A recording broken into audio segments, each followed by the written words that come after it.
بسم اللہ الرحمن الرحیم۔ السلام علیکم۔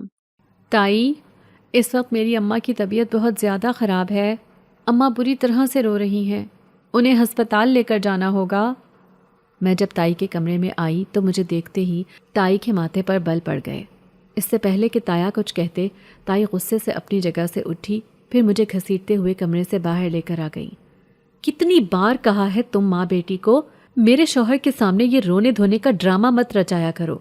اتنی مظلوم نہیں ہو تم لوگ جتنا بنتی ہو۔ اب کیا ہو گیا ہے تمہاری ماں کو؟ ذرا سا پیٹ میں درد ہی تو ہے، درد کی گولی کھا لے تو آرام آ جائے گا اسے، اور اب دوبارہ میرے کمرے میں مت آنا۔ تائی نے تو مجھے کمرے سے باہر نکال دیا۔ میں روتے ہوئے جب پھر سے اپنے اس چھوٹے سے سٹور نما کمرے میں آئی تو سامنے اماں درد سے نڈھال تھیں۔ اماں کی آہیں اور درد بھری سسکیاں سن کر میرا دل دکھ سے بھرنے لگا۔ میں نے اپنے اکلوتے پرانے سے پرس میں دیکھا تو محض چند پیسے ہی تھے۔ اتنے پیسوں سے میں اماں کو ڈاکٹر کے پاس کیسے لے کر جاتی؟ مگر جو ماں کی حالت تھی وہ بھی تشویشناک تھی۔ کچھ بھی سوچے سمجھے بغیر میں نے اپنی سونے کی ٹاپس اور بالیاں اٹھا کر اسی پرس میں ڈال لیے۔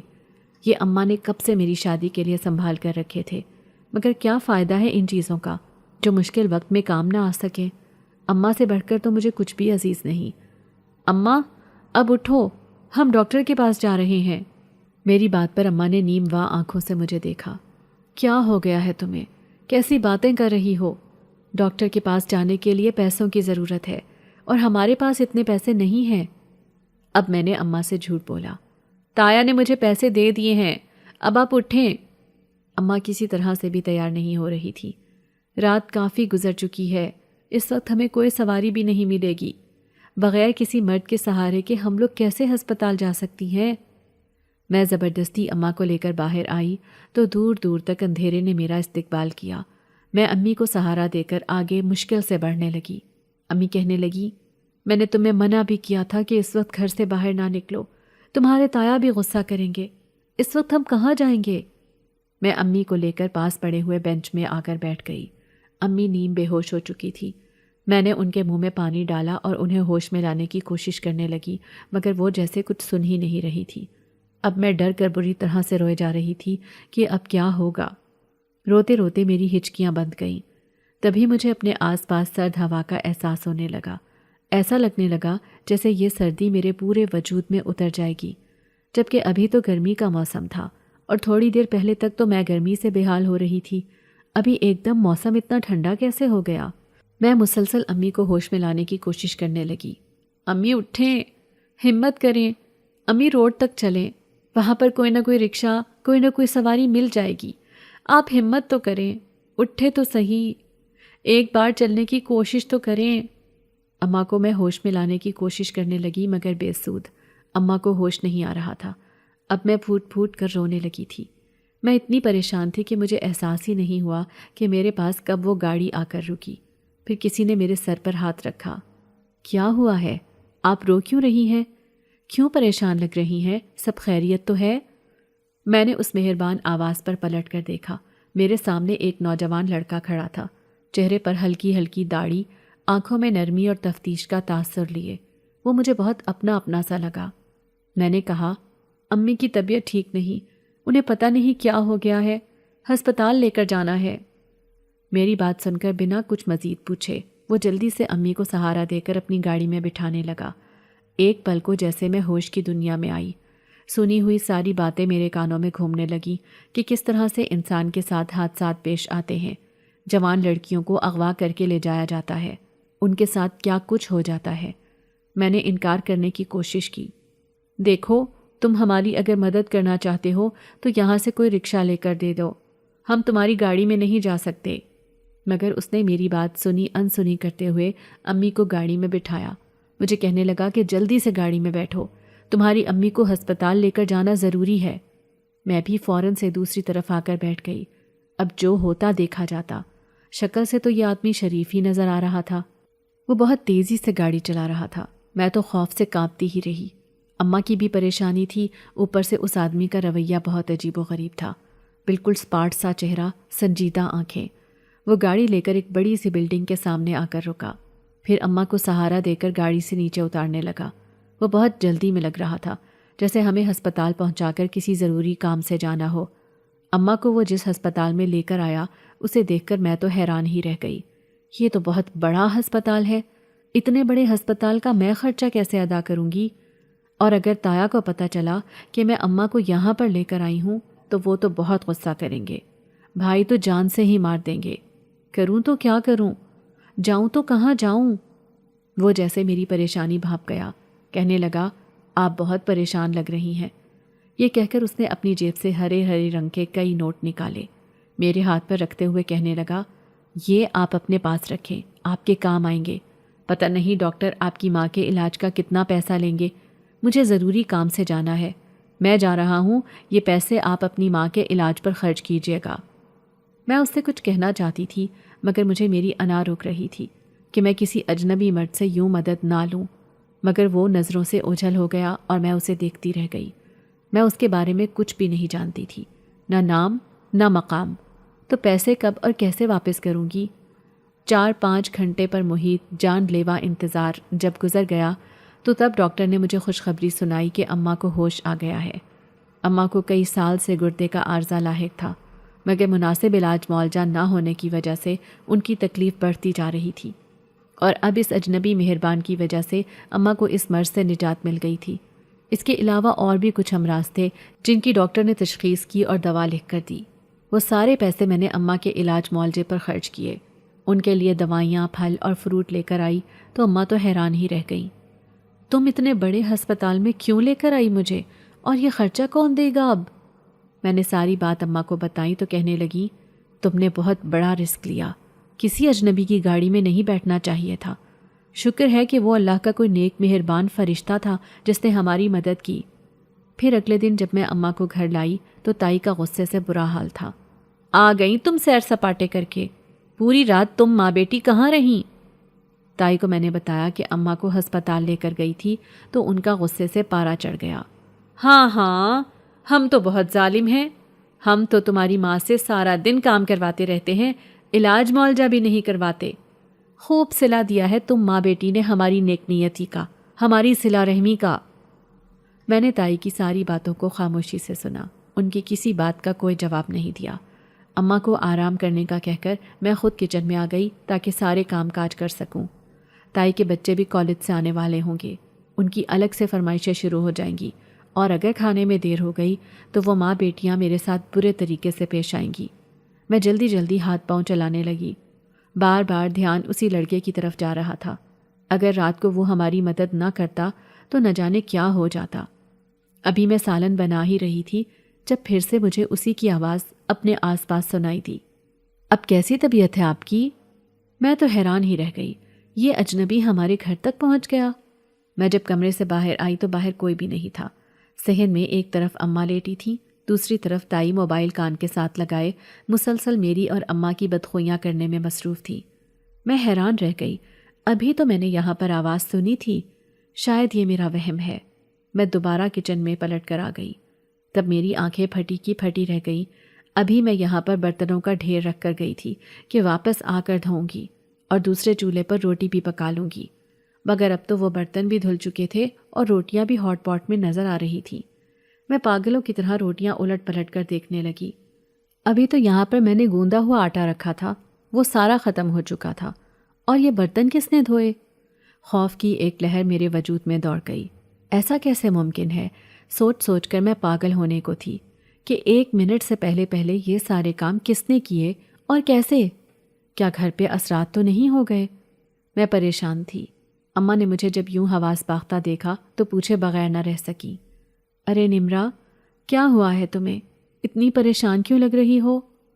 اماں تو چھوٹی چھوٹی بات پر پریشان ہو جاتی تھی، اب یہ بات میں انہیں کیسے بتاتی؟ تبھی میں خاموشی سے ایک طرف ہو کر بیٹھ گئی۔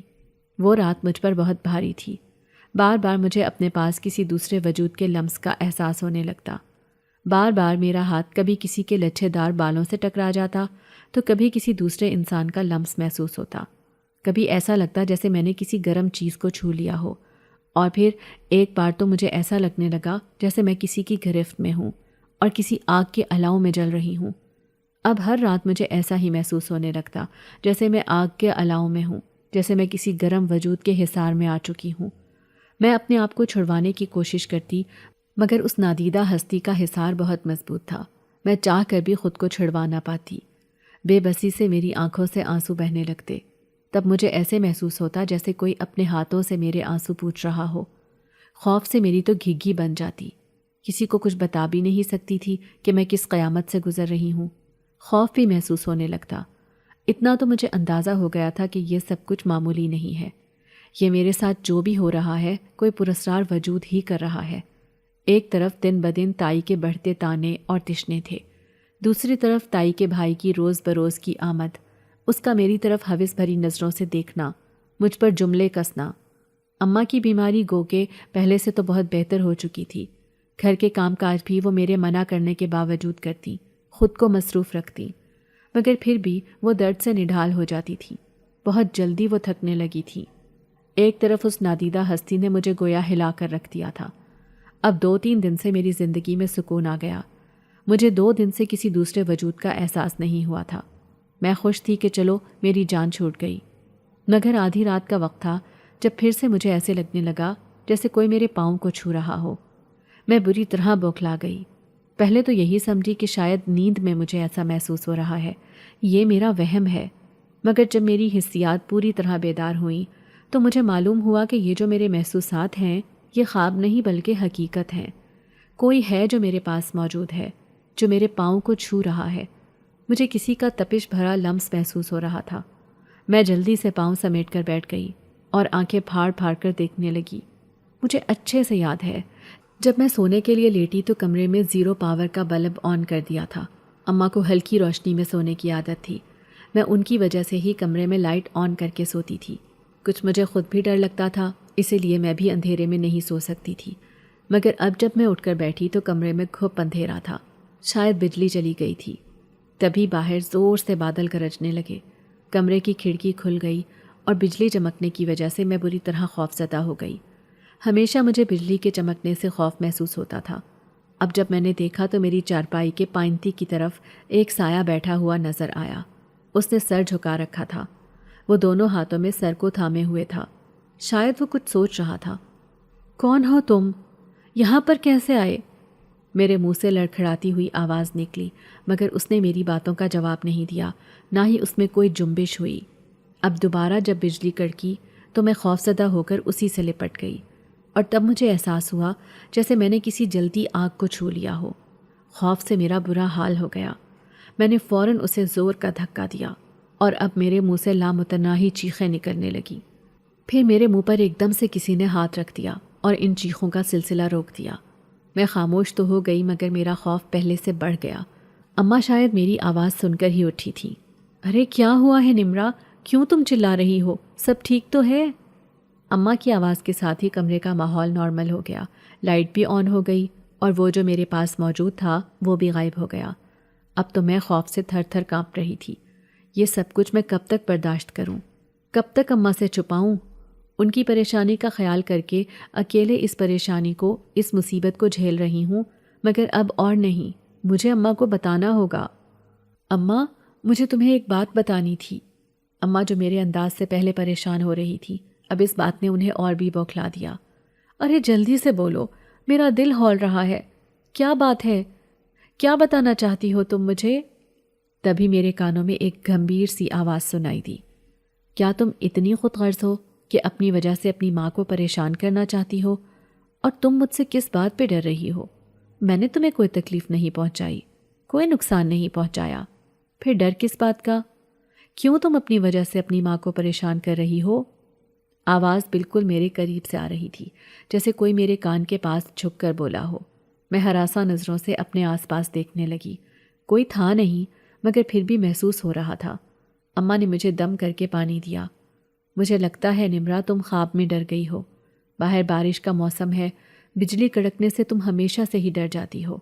ادھر آؤ، میری چارپائی پر میرے ساتھ سو جاؤ۔ مگر میں وہیں لیٹی رہی۔ اپنی وجہ سے اماں کو کیسے تکلیف پہنچاتی، وہ پھر صحیح سے سو نہ پاتی۔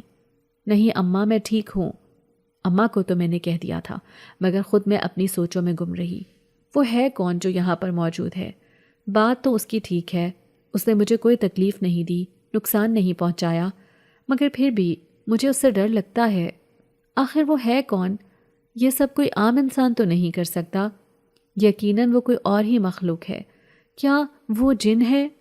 یہی سب سوچتے سوچتے میں بالآخر سو گئی تھی، اور دن کی شروعات تائی کی چنگھاڑتی ہوئی آواز سے ہوئی تھی۔ جب میں کمرے سے باہر آئی تو میرا حلق تک کڑوا ہو گیا تھا۔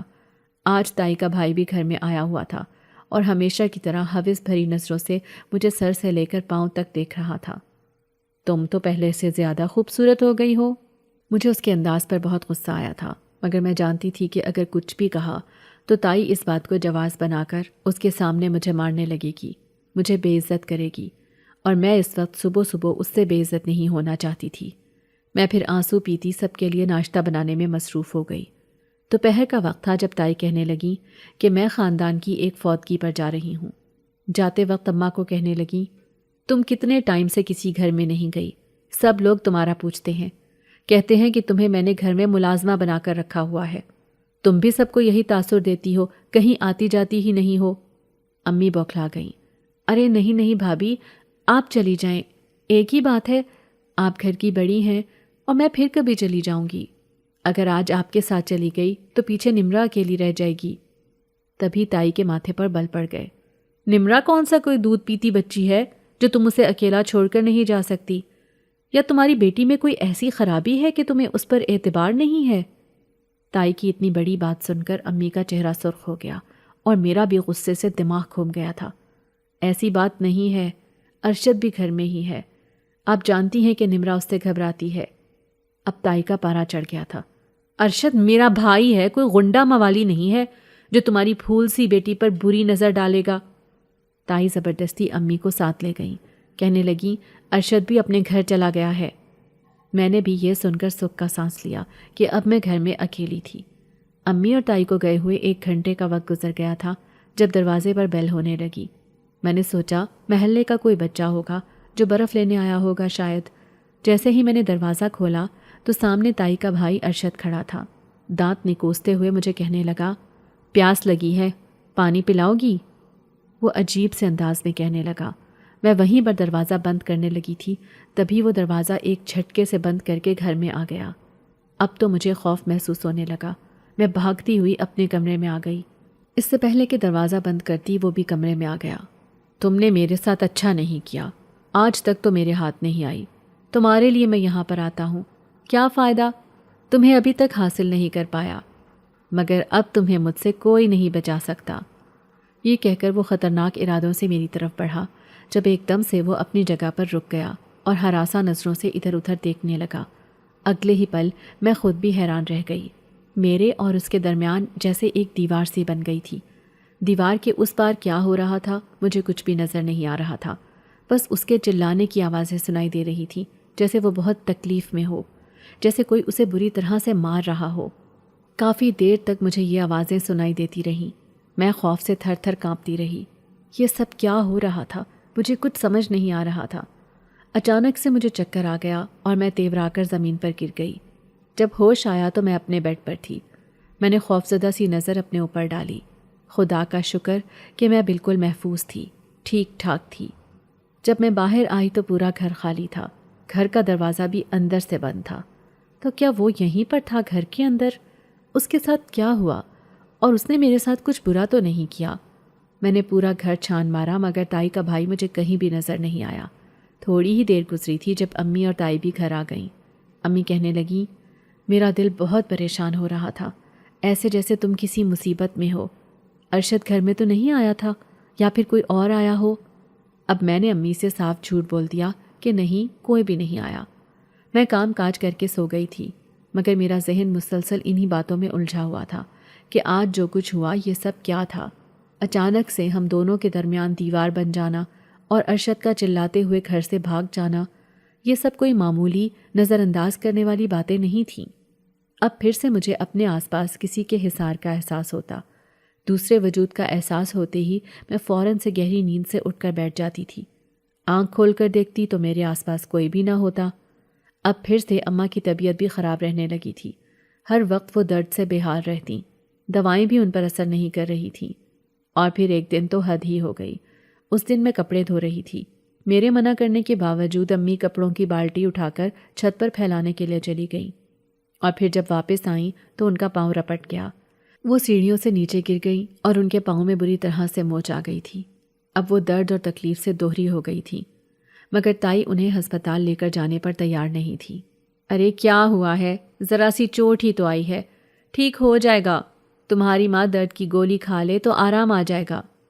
میں نے تایا سے بات کی، مگر وہ تو تائی کے کانوں سے سنتے اور اسی کی زبان بولتے تھے۔ ارے کوئی ایسا بڑا مسئلہ نہیں ہے، تم ماں بیٹی ذرا ذرا سی بات پر ہنگامہ کھڑا کر دیتی ہو، تمہاری ماں بالکل ٹھیک ہے۔ پوری رات جب میں اماں کے درد سے کراہنے کی آواز سنتی تو میں خود بھی بری طرح رونے لگتی۔ وہ بھی ایسی ہی رات تھی، نیند میری آنکھوں سے کوسوں دور تھی، اماں بھی بہت بے چین تھی۔ اب تو وہ تکلیف کی شدت سے رونے لگیں۔ اماں تبھی روتی تھیں جب ان کا درد حد سے گزر جاتا، ویسے وہ بہت بہادر تھیں، ہر بات کو صبر سے برداشت کر لیتی تھیں۔ تب میں نے سوچا کہ اماں کو اس طرح درد سے تڑپتا ہوا نہیں دیکھ سکتی میں، مجھے کچھ کرنا ہوگا۔ میں نے اپنا بیگ کھولا تو میری آنکھیں پھٹی کی پھٹی رہ گئیں۔ میرے بیگ میں تو بہت سارے پیسے تھے، میں ان سے اماں کا علاج کروا سکتی تھی۔ اب میں صبح ہونے کا انتظار کرنے لگی۔ میں اماں سے کہنے لگی کہ میرے پاس پیسے ہیں، آپ کا علاج کرواؤں گی، بس آپ ابھی اس درد کو برداشت کر لیں اور سونے کی کوشش کریں، اللہ کو یاد کریں۔ مگر امی کو کسی طرح سے بھی قرار نہیں آ رہا تھا۔ میں بھاگتی ہوئی تائی کے کمرے میں گئی، انہیں امی کی طبیعت کے بارے میں بتایا تو وہ پھر سے مجھ پر غصہ ہونے لگیں۔ اس رات میں تو تم اپنی ماں کو لے کر چلی گئی تھی، پتہ نہیں ہسپتال ہی لے کر گئی تھی یا کسی عاشق سے ملنے کے لیے۔ تم ماں بیٹی کی بھی کچھ سمجھ نہیں آتی۔ جاؤ جو مرضی ہے کرو، آج بھی لے جاؤ اس کو آدھی رات کو، اور اپنی ماں کے علاج کے نام پر جس کے ساتھ تم نے گلچھرے اڑائے ہیں نا، اڑا لو۔ بھئی ہم تو باز آئے تم لوگوں کی رکھوالیوں سے۔ تمہاری ماں کو کہتی ہوں کوئی راہ چلتا دیکھ کر تمہارا نکاح کر دے، جان چھوٹے ہماری اس عذاب سے۔ تائی کی باتیں سن کر پھر سے میری آنکھوں سے آنسو بہنے لگے۔ پتہ نہیں اتنی ظالم کیوں تھی وہ، بولتے ہوئے سوچتی کیوں نہیں تھی کہ اگلے کو دکھ بھی ہو سکتا ہے۔ میں پھر اماں کو سہارا دے کر باہر لے آئی۔ اماں بری طرح چلانے لگی، ارے آدھی رات کو مجھے کہاں لے کر جا رہی ہو تم؟ نہیں جانتی کہ باہر کے حالات کیسے ہیں؟ تم جوان جہان لڑکی ہو، کوئی بھی بات ہو سکتی ہے، میں ٹھیک ہوں، میری فکر مت کرو۔ اس سے پہلے کہ میں اماں کی باتوں میں آ کر رک جاتی، مجھے باہر سے وہی آواز سنائی دی، اپنی ماں کو لے کر آ جاؤ، ان کی طبیعت ٹھیک نہیں ہے، ان کا وقت پر علاج کروانا ضروری ہے۔ باہر کون تھا جو اندر والے حالات سے باخبر تھا؟ جیسے ہی میں نے دروازہ کھولا تو سامنے وہی لڑکا کھڑا تھا جو اس دن اماں کو لے کر ہسپتال گیا تھا۔ اسے دیکھ کر میں حیران رہ گئی۔ آپ یہاں؟ جلدی آؤ، وقت ضائع مت کرو۔ اب اماں صحن میں گر گئی تھی، ان میں اٹھنے کی سکت بھی نہیں تھی۔ میں اس لڑکے کے سامنے رو پڑی، میری مدد کرو، اماں کو ہسپتال لے کر جانے میں میرا ساتھ دو۔ وہ جلدی سے گھر کے اندر آیا، اماں کو سہارا دے کر اٹھانے لگا۔ اب ہم دونوں انہیں گاڑی میں بٹھانے لگے۔ تبھی میرا ہاتھ غلطی سے اس کے ہاتھ سے مس ہو گیا۔ میرے پورے وجود میں جیسے چنگاریاں دوڑ گئیں۔ اس کا ہاتھ تو بہت گرم تھا، جیسے جلتا ہوا الاؤ۔ مجھے ایسا لگنے لگا جیسے یہ لمس پہلے بھی کہیں محسوس کر چکی ہوں۔ میرا تو ہاتھ گویا جلنے لگا تھا۔ وہ آج پھر اسی ہسپتال میں لے کر آ گیا تھا۔ آج وہ ہمیں چھوڑ کر واپس نہیں گیا تھا، بلکہ وہ وہیں پر رک گیا تھا۔ میں رو رہی تھی اور وہ مجھے مسلسل تسلی دینے لگا، سب ٹھیک ہو جائے گا، پریشان مت ہو، دعا کرو، دعا سب کچھ بدل دیتی ہے۔ اس کی باتوں سے مجھے تسلی ہونے لگی تھی۔ میں نے غور سے اسے دیکھا، وہ تو بہت وجیح تھا۔ اس کی آنکھیں بہت گہری تھیں، روح کے اندر تک اتر جانے والی۔ اور یہ نیک مہربان اجنبی تھا کون؟ اور یہ کیسے جانتا تھا کہ آج بھی ہمیں ان کی مدد کی ضرورت ہے؟ ہمیشہ یہ ہماری مدد کو کیسے آ پہنچتا ہے؟ وہ بھی جیسے میری آنکھوں میں موجود سوال کو پڑھ گیا۔ خدا کبھی بھی اپنے بندوں کو اکیلا نہیں چھوڑتا، کسی نہ کسی کو ان کی مدد کے لیے بھیج ہی دیتا ہے۔ تم بس اپنی ماں کے لیے دعا کرو کہ وہ ٹھیک ہو جائے۔ میں نے مسکراتے ہوئے اپنے آنسو پونچھ لیے۔ 2-3 گھنٹے کے جان لیوا انتظار کے بعد ڈاکٹر باہر آئے تو وہ زیادہ پر امید نہیں تھے۔ کہنے لگے کہ اس دن گرنے کی وجہ سے اس عورت کے جسم میں اندرونی چوٹیں بھی آئی ہیں، ان کے اندر کافی زیادہ زخم بھی بن چکے ہیں، ٹھیک ہونے میں وقت لگ سکتا ہے اور اس کے لیے زیادہ پیسہ بھی درکار ہوگا۔ جب تک یہ ٹھیک نہیں ہو جاتی تب تک ہم انہیں ہسپتال میں ہی رکھنا چاہتے ہیں۔ اس ہسپتال میں ایک دن کا خرچہ ہزاروں میں تھا، اور ڈاکٹر تو انہیں کچھ دن اور یہاں پر رکھنے کی بات کر رہے تھے۔ یہ سب کہاں سے ہوگا؟ کہاں سے آئیں گے اتنے پیسے؟ ڈاکٹر کے جانے کے بعد وہ لڑکا وہاں سے واپس جانے لگا تو میں اس کے پاؤں میں گر گئی۔ میری بات سنو، تم نے میری بہت مدد کی ہے، آج بھی میری مدد کرو، مجھے اکیلے چھوڑ کر مت جاؤ۔ اسے جیسے مجھ سے اس حرکت کی امید نہیں تھی، وہ تو پریشان ہو گیا۔ کیا کر رہی ہو یہ سب؟ اٹھو! اس نے مجھے اٹھا کر اپنے مقابل کھڑا کیا۔ تم میری ماں کی زندگی بچا لو، مجھے اتنے پیسے دے دو کہ میں اپنی ماں کا علاج کروا سکوں۔ ڈاکٹرز انہیں جتنے دن بھی یہاں پر رکھیں گے تم فیس ادا کر دو گے؟ تم میری مدد کرو گے نا؟ وعدہ کرو کہ میری مدد کرو گے، مجھے اکیلا نہیں چھوڑو گے۔ میں روتے ہوئے جو منہ میں آ رہا تھا بولے جا رہی تھی، تم جو چاہو گے میں کروں گی۔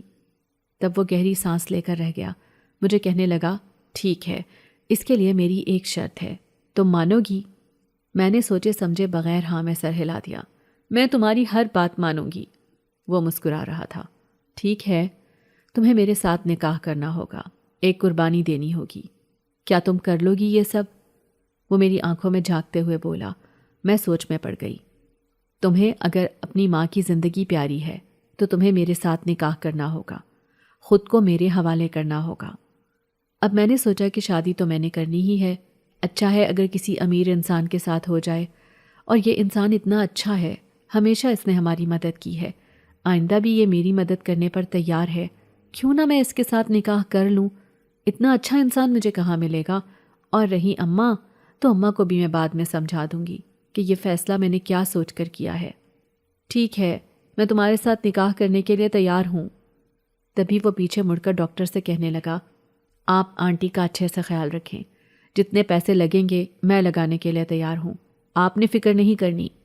اس نے ایک خطیر رقم ڈاکٹر کے ہاتھ پر رکھی۔ یہ علاج میں کام آئے گی، ہم ابھی تھوڑی دیر میں واپس آ جاتے ہیں۔ وہ مجھے لے کر اپنی گاڑی میں بٹھا کر ایک نامعلوم منزل کی طرف چل پڑا۔ گاڑی جنگل سے گزر رہی تھی۔ مجھے رات کے وقت سفر کرنا کبھی بھی پسند نہیں تھا، اور اس وقت تو گاڑی جنگل سے گزر رہی تھی۔ مجھے ڈر لگنے لگا۔ تب اس نے مجھ پر ایک گہری نظر ڈالی۔ تمہیں ڈرنے کی کوئی ضرورت نہیں ہے، میں تمہارے ساتھ ہوں۔ جب میں تمہارے ساتھ ہوں گا، کوئی تمہارا کچھ بھی نہیں بگاڑ سکتا، کوئی تمہارا کوئی بال بھی بیکا نہیں کر سکتا۔ وہ مجھے لے کر ایک پرانی سی مسجد کی طرف آ گیا۔ یہ مسجد اسی جنگل میں موجود تھی۔ میں تو حیران ہی رہ گئی کہ جنگل میں یہ مسجد کس نے بنائی اور یہاں پر کون رہتا ہے؟ یہ آدمی بھلا مجھے یہاں کیوں لایا ہے؟ میں اس کی تقلید میں چلتی ہوئی مسجد کے اندر داخل ہو گئی۔ وہاں پر ایک بزرگ تھے جو آنکھیں بند کیے ورد کرنے میں مشغول تھے۔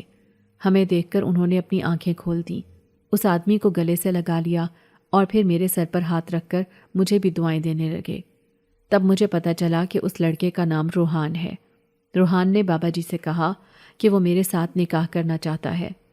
بابا جی مجھے دیکھ کر مسکرا دیے۔ بہت خوش نصیب ہو میری بیٹی جو روحان کے نکاح میں جا رہی ہو۔ بابا جی نے ہم دونوں کا نکاح پڑھا دیا تھا۔ پھر وہ مجھے لے کر ایک بستی کی طرف آ گیا۔ یہاں پر ایک بہت بڑی حویلی تھی، بلکہ حویلی کیا، یہ تو پورا محل تھا جسے روشنیوں سے سجایا گیا تھا۔ جب اس کے اندر داخل ہوئی تو حیران ہی رہ گئی۔ اتنا خوبصورت محل نما گھر میں زندگی میں پہلی بار ہی دیکھ رہی تھی۔ بہت سارے لوگ ہاتھوں میں پھولوں کے ہار لیے ہم دونوں کا استقبال کرنے کے لیے موجود تھے۔ میں جھجکتے ہوئے آگے بڑھنے لگی۔ میرا ہاتھ روحان کے ہاتھ میں تھا۔ میرا پورا وجود کپکپا رہا تھا۔ میرا ذہن بار بار اماں کی طرف جانے لگا۔ روحان پر بھی غصہ آنے لگا کہ واپس ہسپتال میں جانے کے بجائے وہ اس حویلی میں کیوں کر آ گیا۔ سب لوگوں سے فردن فردن ملنے کے بعد جب میں اکیلی ہوئی تو روحان سے کہا کہ اماں کے پاس جانا ہے، وہ میرا انتظار کر رہی ہوں گی۔ اگر انہیں ہوش آ گیا تو پریشان ہوگی کہ میں کہاں چلی گئی۔ کافی گھنٹے گزر گئے ہیں، صبح بھی ہونے والی ہے، ہمیں اماں کے پاس جانا چاہیے۔ مگر وہ تو جیسے کچھ سن ہی نہیں رہا تھا۔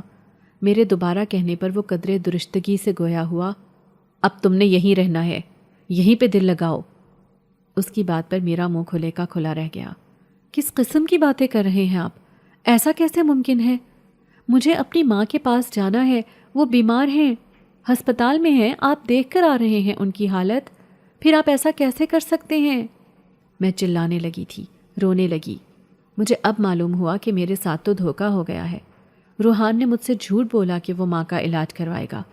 اب تو پتہ نہیں وہ مجھے دوبارہ لے کر بھی جائے گا یا نہیں۔ وہ مجھے ایک کمرے میں لے کر چلا گیا۔ میرا احتجاج، میرا رونا دھونا کسی کام نہ آیا۔ مجھے کسی دلہن کی طرح سجایا گیا۔ بہت خوبصورت اور قیمتی لباس تھا جسے میں نے زیب تن کیا، قیمتی زیورات اور میک اپ، مگر میرے دل کو کوئی چیز بھی خوشی نہیں دے رہی تھی۔ اس سب کے لیے میں نے کتنے خواب دیکھ رکھے تھے، اور آج وہ دن میری زندگی میں آیا تو مجھے کوئی خوشی محسوس نہیں ہو رہی تھی۔ پھر ان لوگوں نے مجھے ایک سجے سجائے کمرے میں بھیج دیا جہاں پر روحان نے مسکراتے ہوئے میرا استقبال کیا۔ اس کی آنکھوں میں محبت بھری چمک تھی۔ اسے اتنا خوش اور پرسکون دیکھ کر مجھے پھر سے غصہ آنے لگا۔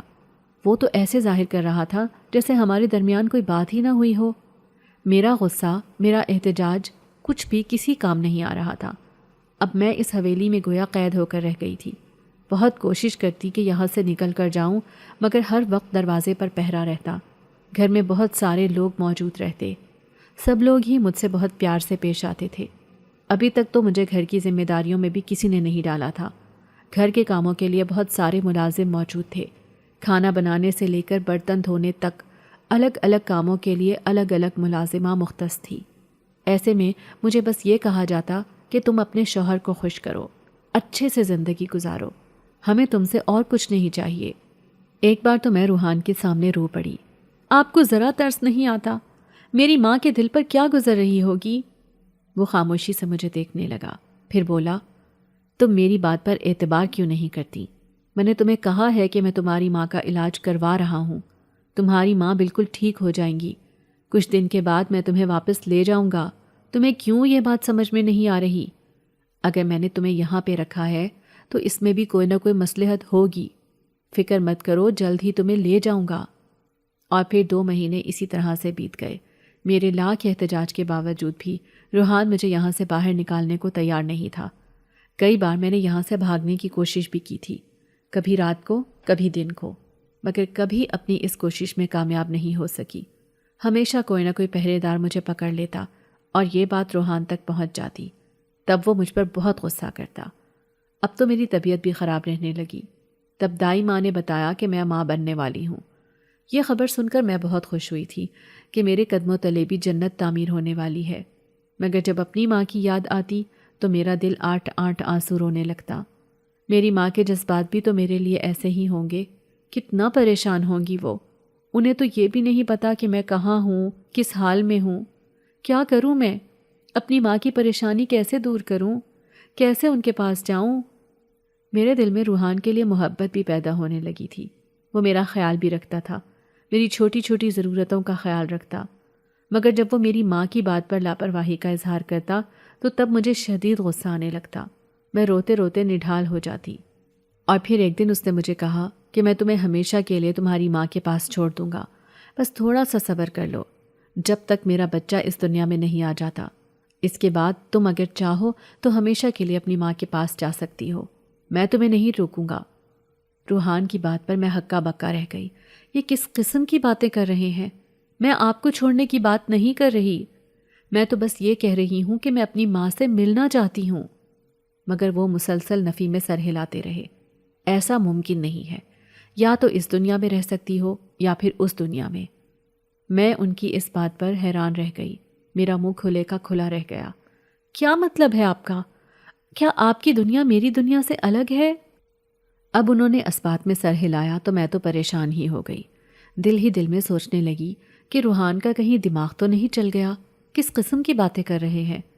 مگر پھر ان کی اگلی بات نے مجھے اپنی جگہ سے اٹھ کر کھڑا ہونے پر مجبور کر دیا، جب وہ کہنے لگے، میں ایک جن زادہ ہوں، تم اس وقت اپنی دنیا میں نہیں بلکہ جنات کی دنیا میں ہو۔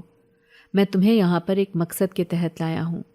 میں تو تمہیں ہمیشہ یہیں پہ رکھنا چاہتا ہوں، لیکن اگر تمہاری خواہش ہے کہ تم اپنی دنیا میں واپس جانا چاہتی ہو اور اپنی ماں کے ساتھ زندگی گزارنا چاہتی ہو تو میں اس بات پر تمہیں نہیں روکوں گا، بس تب پھر تمہیں اپنے اس بچے سے ہاتھ دھونا پڑے گا۔ میرا خوف سے برا حال ہو گیا تھا۔ یہ سب سن کر حواسوں نے میرا ساتھ چھوڑ دیا۔ میں بے ہوش ہو گئی۔ جب ہوش آیا تو میں اپنے بستر پر تھی۔ روحان میرے پاس ہی تھے، میرا ہاتھ ان کے ہاتھ میں تھا۔ ان کے چہرے پر تشویش کے سائے نظر آ رہے تھے۔ مجھے ہوش میں آتا دیکھ کر وہ بے تابی سے میری طرف آئے۔ اب کیسی طبیعت ہے تمہاری؟ کیسا محسوس ہو رہا ہے؟ مجھے تو بہت ہی زیادہ ڈر لگ رہا تھا کہ یہ شخص تو ایک جن ہے جس کے ساتھ میں رہ رہی ہوں، وہ تو ایک انسان ہے ہی نہیں، اور یہاں پر رہنے والے سب لوگ ہی یقیناً جنات کے قبیلے سے تعلق رکھتے ہیں۔ پھر روحان نے بھی اس بات کی تصدیق کر دی کہ سب لوگ ہی جنات ہیں، یہ جنات کی دنیا ہے، یہاں پہ میرے علاوہ اور کوئی انسان نہیں ہے۔ مگر آپ مجھے یہاں پر کیوں لائے؟ آپ نے مجھ سے کیوں شادی کی؟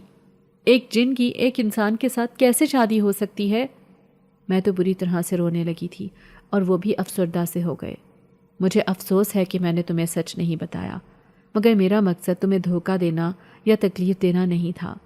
تمہارے ساتھ شادی کرنا میری مجبوری تھی، اسی لیے میں تمہیں نکاح کر کے اپنی دنیا میں لے کر آیا۔ کیسی مجبوری؟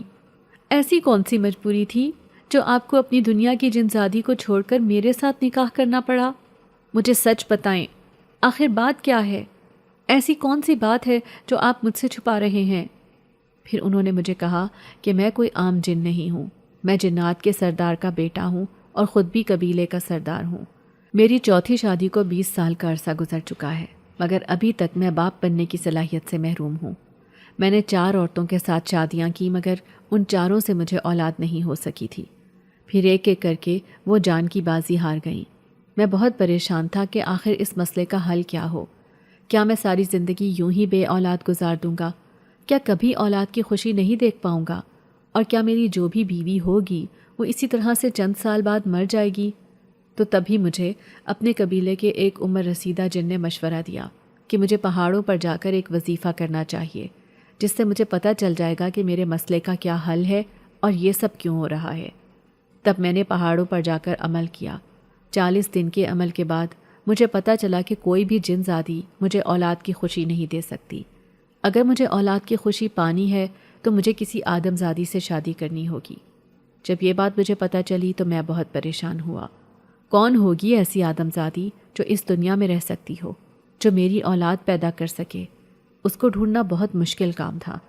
میں پھر انسانی دنیا میں آنے جانے لگا، اپنے مطلب کی لڑکی ڈھونڈنے لگا۔ جو نشانیاں مجھے وظیفے کے موکل نے بتائی تھیں وہ نشانیاں مجھے کسی عورت میں نظر نہیں آئیں۔ اگر کسی میں 1-2 نشانیاں نظر آتیں تو بھی کچھ ایسی باتیں اس میں ہوتیں کہ میں چاہ کر بھی اس کے بارے میں سوچ نہ سکتا۔ اور اس دن بھی میں انسانی دنیا میں موجود تھا۔ اس وقت درخت پر بیٹھا ہوا سوچ رہا تھا کہ کیا کروں، جب میری نظر تم پر پڑی۔ تم رو رہی تھی۔ آدھی رات کو کسی لڑکی کو یوں بے یارو مددگار روتے دیکھنا میرے لیے پہلا تجربہ تھا۔ میں فوراً وہاں پہنچا تو صورتحال کا اندازہ ہوا کہ تمہارے گھر والوں نے تم دونوں ماں بیٹی کا خیال نہیں کیا۔ مجھے بہت غصہ آیا، مگر پھر یہ وقت غصہ کرنے کا نہیں تھا۔ تمہاری ماں کی طبیعت بہت زیادہ خراب تھی۔ میں نے سوچا کہ انہیں ہسپتال لے کر جانا چاہیے، اور یوں میں تمہارے سامنے آ گیا۔ پھر مجھے یہ بھی اشارہ ملا کہ تم ہی وہ لڑکی ہو جس کے ساتھ میں شادی کر کے اولاد حاصل کر سکتا ہوں، اور اس کے علاوہ کوئی راستہ نہیں ہے۔ یوں پھر مجھے تمہارے ساتھ نکاح کرنا پڑا، مگر تم دوبارہ اس دنیا میں نہیں جا سکتی۔ اگر تم اپنی دنیا میں جاؤ گی تو پھر تم یہاں واپس نہیں آ سکتی۔ تمہیں یا اس دنیا کا انتخاب کرنا ہوگا یا پھر اس دنیا کا، اور تم یہ بچہ بھی اپنے ساتھ لے کر نہیں جا سکتی۔ فیصلہ تمہارے ہاتھ میں ہے۔ اب میں بہت رو رہی تھی کہ یہ کڑا فیصلہ میں کیسے کروں، اپنے بچے کے بغیر کیسے رہوں گی۔ پھر وہ دن بھی آ گیا جب میں نے تکلیف اور اذیت کے درمیان جھولتے ہوئے اپنے پیارے سے بیٹے کو جنم دیا۔ اسے خود میں بھیج کر میں بہت زیادہ رو پڑی تھی۔ میں ہر وقت پریشان رہتی تھی کہ کیا کروں۔ ماں کا چہرہ آنکھوں سے ہٹتا نہیں تھا۔ روحان کہتا تھا کہ تمہاری ماں بالکل ٹھیک ہے۔ ایک دن میں بری طرح مچلنے لگی۔ اپنی ماں کی شکل دیکھنے کے لیے میں ترس گئی تھی۔ میں نے روحان سے روتے ہوئے اس بات کا ذکر کیا تو تب وہ گہری سانس لے کر رہ گیا۔ تمہیں میں نے ایک بات بتانی تھی۔ تمہاری ماں اس دنیا میں نہیں رہی۔ میں نے ان کا علاج کروانے کی بہت کوشش کی کہ وہ بچ جائیں، مگر بچ نہیں سکی۔ میں تمہیں تھوڑی دیر کے لیے وہاں پر لے جا سکتا ہوں، تم اپنی آنکھوں سے دیکھ لینا، جو میں کہہ رہا ہوں وہ سچ ہے۔ اور پھر میں روتے ہوئے روحان کے ساتھ جب اپنی دنیا میں تھوڑی دیر کے لیے آئی تو دیکھا کہ گھر میں ماں کہیں بھی نظر نہیں آ رہی۔ تائی گھر کے کاموں میں ہلکان ہو رہی تھی، بار بار میری مری ہوئی ماں کو کوسنے دے رہی تھی اور مجھے بھی بددعائیں دے رہی تھی۔ نہ جانے کس کے ساتھ بھاگ گئی۔ اس سے زیادہ سننے کی مجھ میں تاب نہیں تھی۔ پھر روحان پہلے مجھے میری ماں کی قبر پر لے کر گئے۔ وہاں پر میں کتنی ہی دیر روتی رہی۔ پھر وہ مجھے اپنی دنیا میں واپس لے کر آ گئے۔ کہنے لگے، مجھے افسوس ہے کہ میری وجہ سے یہ سب ہوا۔ یہ بات میں تمہیں پہلے بتانا چاہتا تھا مگر بتا نہیں سکا کہ کہیں تمہاری طبیعت بگڑ نہ جائے، کہیں ہمارے بچے کو کوئی نقصان نہ پہنچ جائے۔ تو مجھے خود غرض مت سمجھنا، مگر مجھے خود سے زیادہ اپنے بچے کی پرواہ ہے۔ اگر میں یہ کہوں کہ میں تم سے بے تحاشا محبت کرتا ہوں، تم سے دور رہنے کا سوچ بھی نہیں سکتا، تو شاید تم اس بات کو جھوٹ سمجھو۔ میرے بھی ایسے ہی جذبات تھے، میں ان کی بات کو کیوں غلط سمجھتی؟ پھر وہ کہنے لگے کہ تمہارے لیے اب تمہاری دنیا میں کچھ بھی نہیں، تم اب دوبارہ وہاں جانے کی بات نہ کرنا۔ ان کی بات میں سچائی تھی، ایک ایسی سچائی جو میرے دل کو کاٹ رہی تھی، لیکن میں انکار بھی نہیں کر سکتی تھی۔ میری دنیا جس میں میں نے بچپن گزارا تھا، جہاں میری ماں کی آغوش تھی، جہاں میں نے خوشیوں اور غموں کے بیج بوئے تھے، وہ دنیا اب مجھ سے بہت پیچھے رہ گئی تھی۔ وہاں اب میرا کوئی نہیں تھا، اور جو تھے وہ مجھے اپنانے سے انکاری تھے۔ میں اگر واپس بھی جاتی تو شاید میرے لیے دروازے بند ہوتے، نگاہیں اجنبی ہوتیں، اور وہ رشتے جو کبھی میرے لیے سب کچھ تھے اب شاید میرے وجود کو تسلیم بھی نہ کرتے۔ میں نے اپنے دل کو سمجھایا، یہی میرا مقدر تھا، یہی میری منزل تھی، اور یہی میری حقیقت۔ میں نے خود کو اس دنیا کے لیے وقف کر دیا جس دنیا میں میرے شوہر کا ساتھ تھا، جہاں محبتوں کی ایک نئی صورت میرا انتظار کر رہی تھی، جہاں میرے لیے ایک ایسا تعلق تھا جس نے میری زندگی کو ایک نیا رنگ دیا تھا۔ وقت گزرتا گیا اور پھر رب نے مجھ پر اپنی رحمت نازل کی، مجھے بیٹے عطا کیے۔ وہ ننھے ہاتھ جو میری انگلیاں تھام کر چلنا سیکھتے تھے، وہ معصوم ہنسی جو میرے دل کو قرار دیتی تھی، وہ ننھی ننھی باتیں جو میری دنیا میں روشنی بھر دیتی تھی، یہ سب میری نئی زندگی کا حصہ بن گئے۔ میری دنیا آہستہ آہستہ مکمل ہونے لگی۔ میں اس نئی حقیقت میں اتنی محو ہو گئی کہ پرانی یادیں کسی دور دراز خواب کی مانند لگنے لگیں، جیسے وہ سب کسی اور کی زندگی کی کہانی ہو، جیسے میں کبھی اس دنیا کا حصہ ہی نہ تھی جسے میں نے پیچھے چھوڑ دیا۔ لیکن ایسا بھی نہیں تھا کہ ماضی کا ہر نقش مٹ چکا تھا۔ کبھی کبھی رات کی تنہائی میں یا کسی خوبصورت لمحے میں جب میں اپنے بچوں کو ہنستے کھیلتے دیکھتی، یا جب بارش کی بوندیں کھڑکی سے ٹکرا کر مجھے پرانے دنوں کی یاد دلاتی، تو میری ماں کی صورت میری آنکھوں کے سامنے آ جاتی۔ ان کی محبت، ان کی نصیحتیں، ان کی قربانیاں، سب کچھ ایک لمحے میں میری روح کو جکڑ لیتا۔ میرا دل چاہتا کہ میں ایک بار، صرف ایک بار ان کے گلے لگ کر وہ ساری باتیں کہوں جو کہنی باقی رہ گئی تھی، ان کے قدموں میں بیٹھ کر ان کا پیار محسوس کروں، ان سے کہوں کہ ماں، میں نے کبھی آپ کا دل نہیں دکھایا، میں نے ہمیشہ آپ کے سکھائے ہوئے راستے پر چلنے کی کوشش کی ہے۔ جب بھی دل بوجھل ہوتا میں کلام پاک کھول کر بیٹھ جاتی، آہستہ آہستہ الفاظ دہراتی، ہر لفظ میں اپنی ماں کے لیے دعا باندھتی، اور جب دعا کے بعد ہاتھ چہرے پر پھیرتی تو دل میں ایک عجیب سا سکون اتر آتا۔ ایسا لگتا جیسے میری ماں نے مجھے اپنی دعا میں شامل کر لیا ہو، جیسے وہ مجھ سے راضی ہوں، جیسے وہ کہیں دور سے مجھے دیکھ رہی ہوں اور کہہ رہی ہوں، بیٹی، تم نے مجھے کبھی شرمندہ نہیں کیا، میں تم سے راضی ہوں۔ یہ خیال اور یہ یقین میرا سب سے بڑا اطمینان بن گیا۔ وقت کے ساتھ میں اس دنیا میں رچ بس گئی، میں نے اپنے آپ کو اسی زندگی کا حصہ بنا لیا، اپنے شوہر اور بیٹوں کے ساتھ زندگی کے ہر لمحے کو جیا، لیکن دل کے کسی نہا خانے میں ایک کونا ہمیشہ میری ماں کے نام رہا، جہاں ان کی محبت ہمیشہ جگمگاتی رہی، جہاں ان کے وجود کا احساس کبھی مدھم نہ ہوا، جہاں وہ میرے لیے ہمیشہ زندہ رہیں۔ اگر آپ کو آج کی ہماری کہانی پسند آئی ہے تو اسے لائک کیجیے اور اپنے پیاروں کے ساتھ شیئر کیجیے، اور ہاں، اگر آپ نے ابھی تک ہمارا چینل سبسکرائب نہیں کیا تو ضرور کیجیے۔ ملتے ہیں کل ایک نئی اور دلچسپ کہانی کے ساتھ، تب تک کے لیے اللہ حافظ۔